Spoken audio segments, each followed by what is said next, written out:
Welcome to Business Innovators Radio, featuring industry influencers and trendsetters sharing proven strategies to help you build a better life right now. Hello, this is Benny Valenzuela, and welcome to today's show. Today we are interviewing Dr. Matthew Wirig, an orthodontist in Nevada. Dr. Wirig is a #1 Amazon best-selling author of The Ultimate Smile Guide, everything you need to know before getting braces or Invisalign. And he's routinely consulted by other dentists and orthodontists, and he actually teaches orthodontic training to resident orthodontic students. So Dr. Wirig, can you hear me? Yeah, I can hear you. Thanks, Benny. Awesome. So I'm excited to have you on today's call, and thank you for joining us. So would you mind going ahead and telling us a little bit about yourself? Yeah, so I'm a younger orthodontist by most standards. I guess the average is in the 40s or 50s, but I've been practicing for the last 8 years here in Henderson and Las Vegas, Nevada. I have 5 children and have been married for about 14 years now. My children are really the highlight of my life. It's what I base most of my the things that I do, fun, based around what interests them and their lives.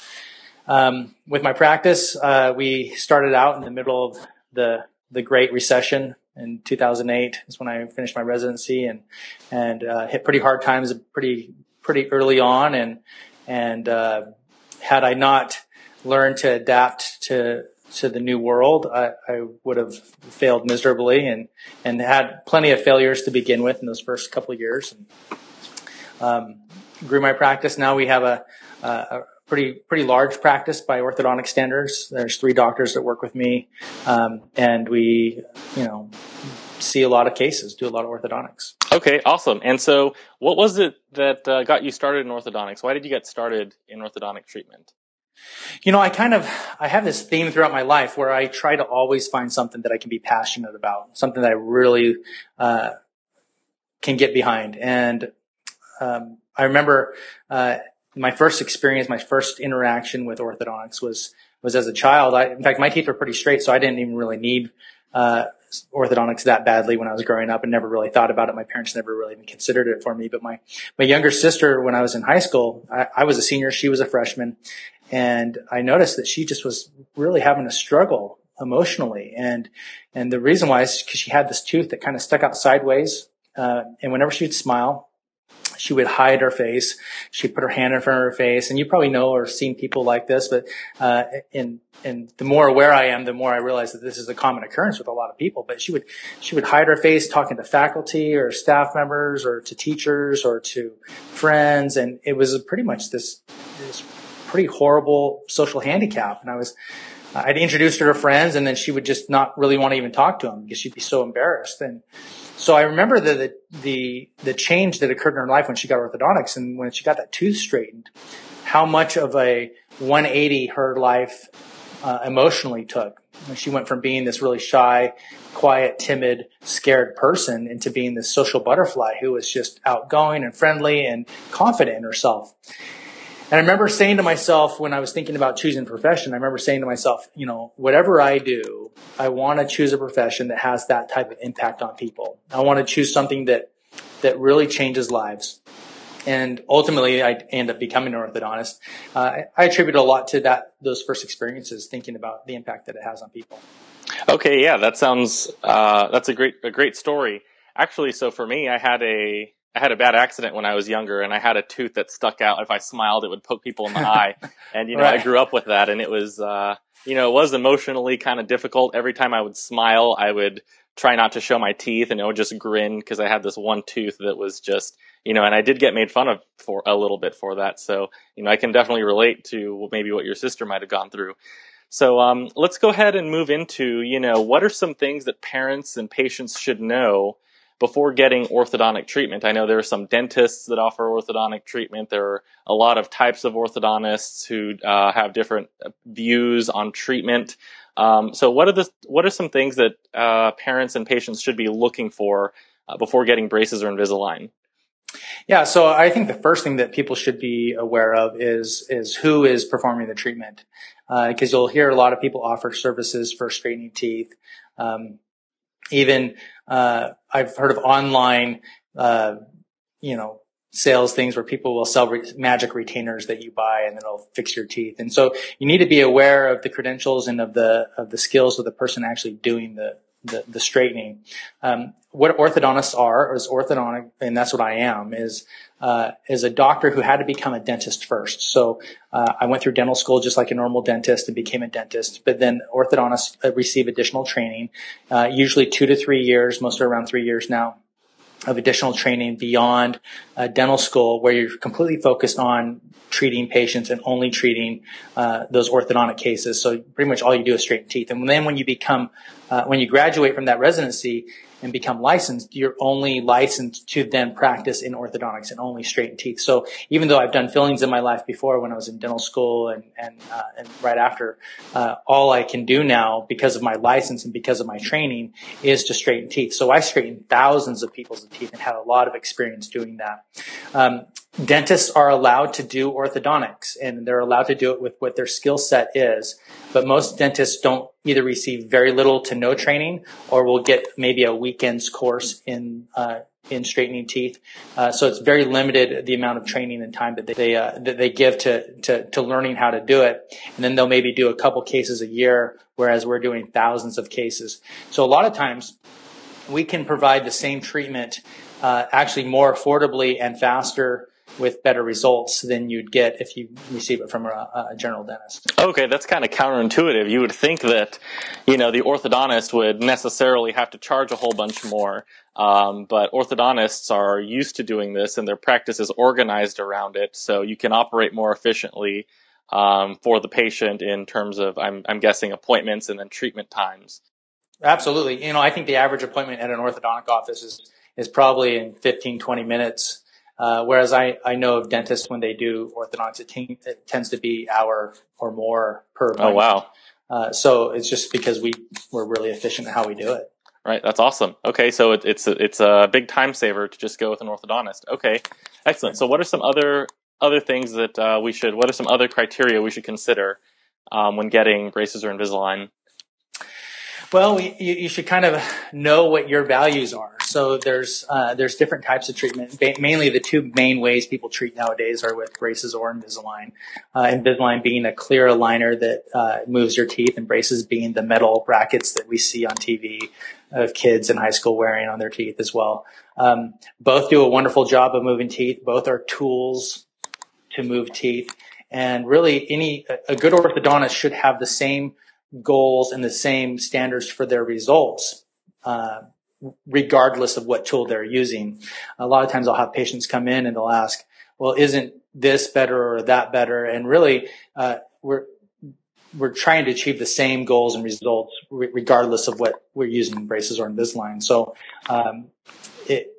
when you're coming in, we want to know if you value, the aesthetic nature of Invisalign, or if you're okay with wearing braces, because there's some cost issues that are developed because of that. Right. Okay. That's good to know. So how about, I know there's a little bit of differing opinions on phases of treatment for children, and I guess even for adults. So what's your take on can you tell us a little bit about the idea of the different phases, and then your take on how you handle cases involving multiple phases of treatment? Yeah, so you could go to one orthodontist and get one message, and go to another orthodontist and get a completely separate treatment plan. And so it's important to know kind of the basics of what different phases of treatment are. When you take kids, the standard of treatment nowadays is to try to treat kids as simply at one time as possible.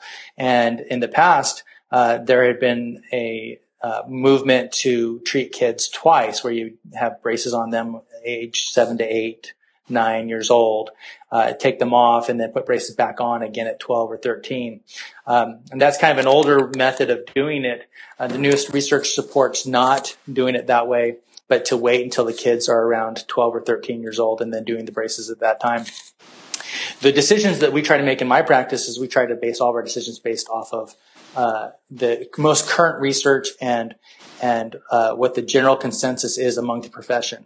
And so the general consensus among the profession nowadays, in all the teaching institutions and among all the research and major organizations like the AAO and the American Board of Orthodontics, the ABO, is to promote treating less frequently, which means only treating when they're 12 to 13 years old. And so you'll hear the terms one phase or two phase of treatment.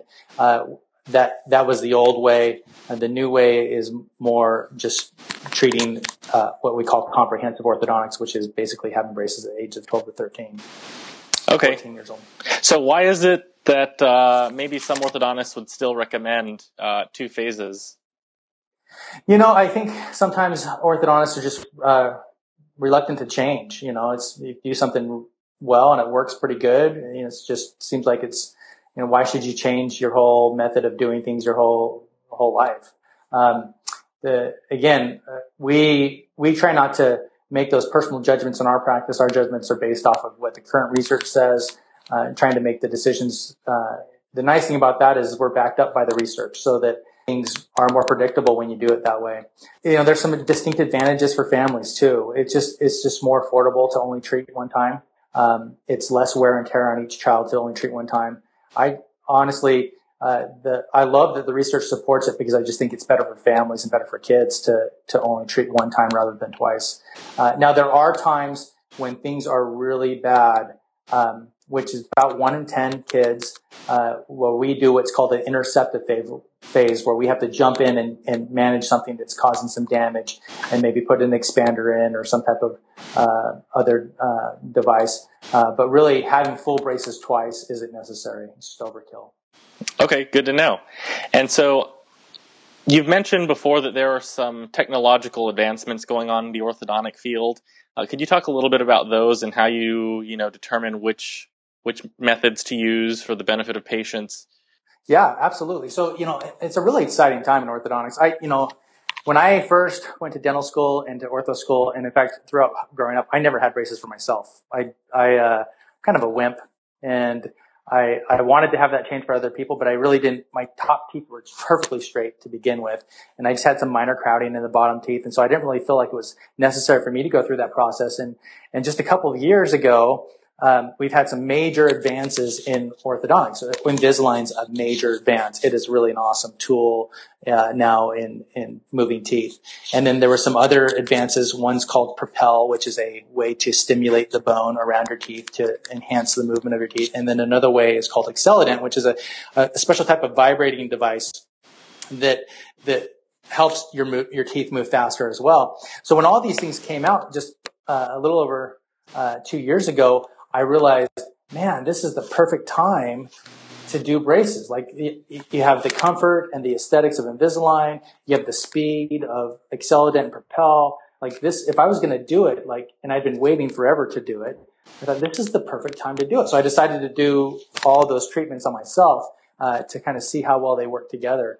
And really you get magical results now. We can treat teeth so much faster, getting great smiles so much faster, with so much less discomfort, with less pain and less achiness and less poking of wires and things like that by utilizing these really cool technological advancements. So I would say it's never been better. And it gets me excited talking about it, so excited that I would actually go through the process myself to have the same experience because I wanted to be able to share it with everybody, all the coolness of this stuff. It's really cool. So you mentioned Accellident and Propel. So you mentioned that you also, treated yourself with these options. How did that work out for you? How did that affect treatment time and comfort based on, what you thought you needed to have?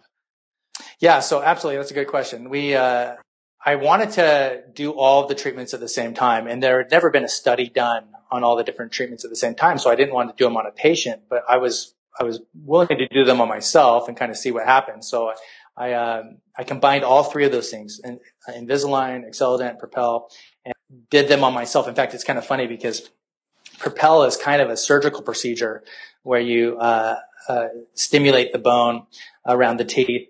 It's it's not very uncomfortable. It's pretty painless, but it's a little more invasive. And one night I was on a date with my wife, and it was the couple days after I'd started my Invisalign. I said to her, I've got to get this started, but I don't want my staff all hovering around me while I'm doing it. I just want to do it and get it done. So, and my wife is a nurse by trade, so she has some nursing experience. She's like, well, let's go to the office. I'll help you do it. And so we went to the office that night, and for our date, we did the Propel surgical treatment on my own teeth. And she was, assisting and holding the mirror above me as I'm doing this. And if other orthodontists are hearing this, they'd be like, what? He did what?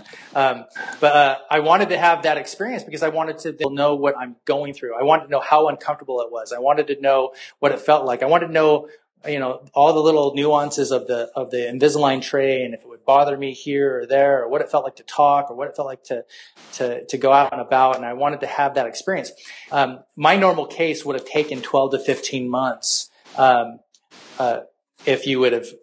I would have seen myself and diagnosed what it would have been time-wise, I would have said 12 to 15 months. With all those treatments combined, I was able to do it in 3 months. So I was significantly faster in moving my teeth to perfection. And really it was pretty awesome. Now, I was pretty aggressive on my own teeth. I'd probably be a little less aggressive on other people. So I'd say we could cut people's time at least in half when you use all those different methods together. It's an awesome thing. Okay, and so I'm guessing that's not something a lot of orthodontists do or would be willing to do. Is that?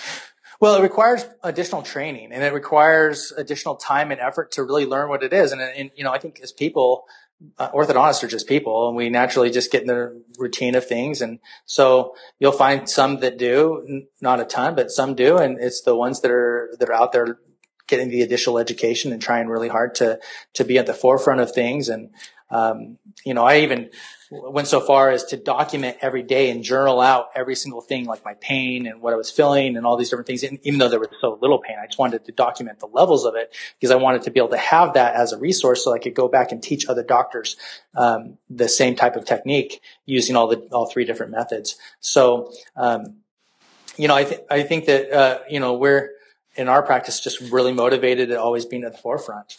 Yeah, it sounds like you have a strong focus on benefit for the patient, rather than so much focus strictly, on you.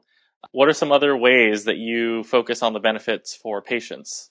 We really strive to make every decision based off of what we think would be best for the patient. Really what is going to benefit them. So I'll sit around with my team and we'll talk about even our hours of operation. What's the best thing for the patient? So when we had that conversation, we went from being a practice like most practices that ended at 5:00 and only saw patients Monday through Thursday.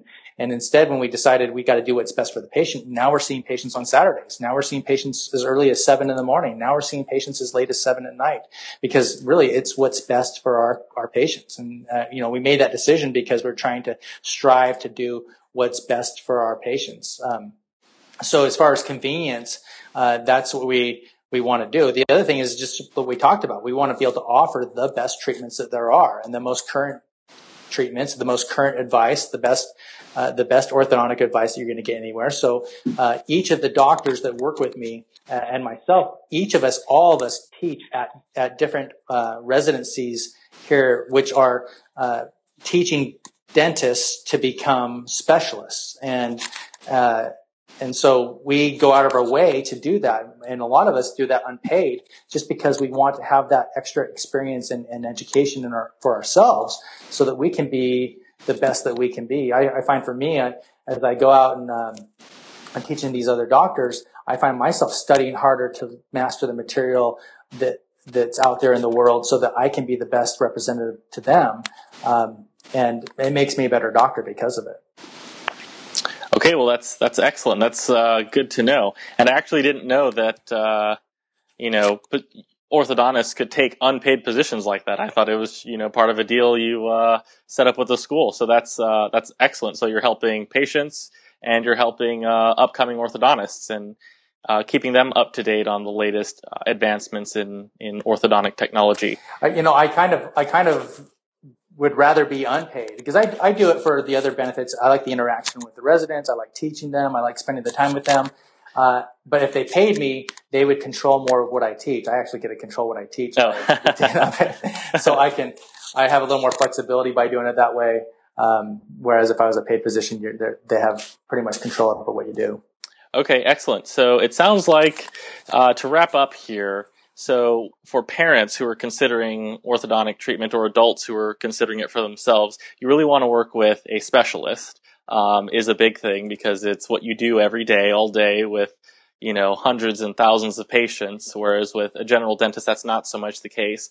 Parents would be advised to look at what are the, various types of treatments and the technological focus of the orthodontic practices to see if what they're really offering will be the best value, greatest comfort, and speed. Is that correct?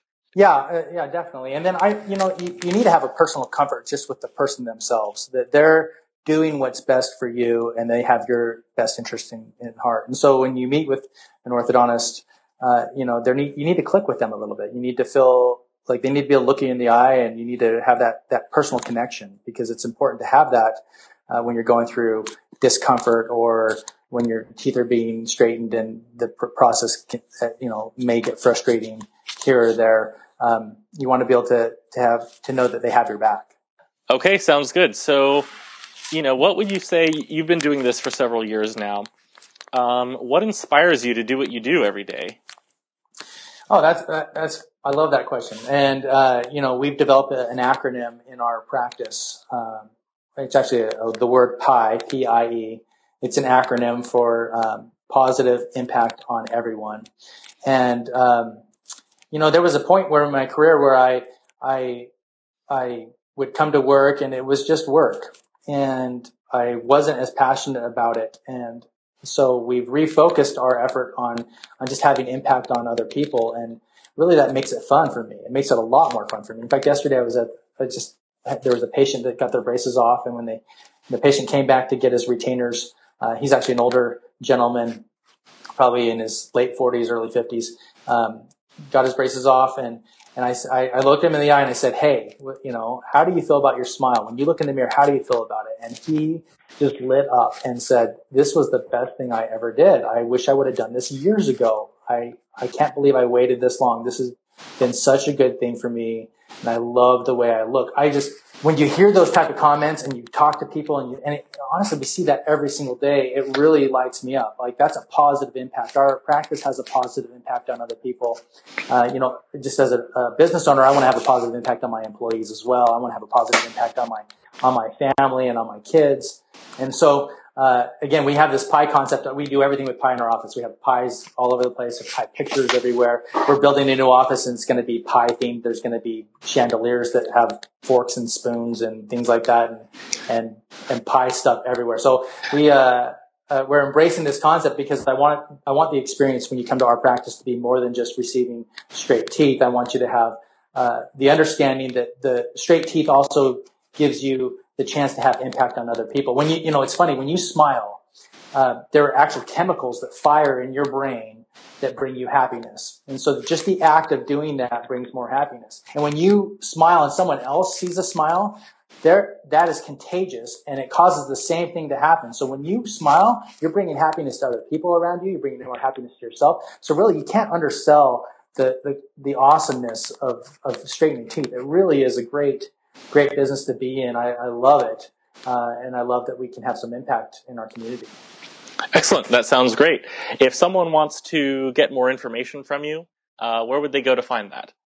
We have an offer online where you can definitely get our book, the digital copy, for free. We actually will also send you a version for free if you contact us. The website is nevadasmileguide.com. That's Nevada, Nevada, smile, SMILE, guide, GUIDE.com. So nevadasmileguide.com. You can download our report, The Caring Parent's Guide to Orthodontics, 5 Factors to Know Before Getting Braces or Invisalign, and a digital copy of my book, The Ultimate Smile Guide.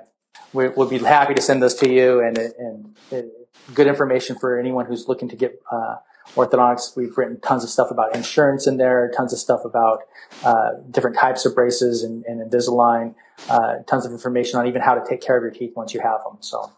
Okay, excellent. Well, thank you very much for the interview today, and I hope everyone found this useful. So thank you very much, Dr. Wirig. Appreciate your time. Hope you have a great rest of the day.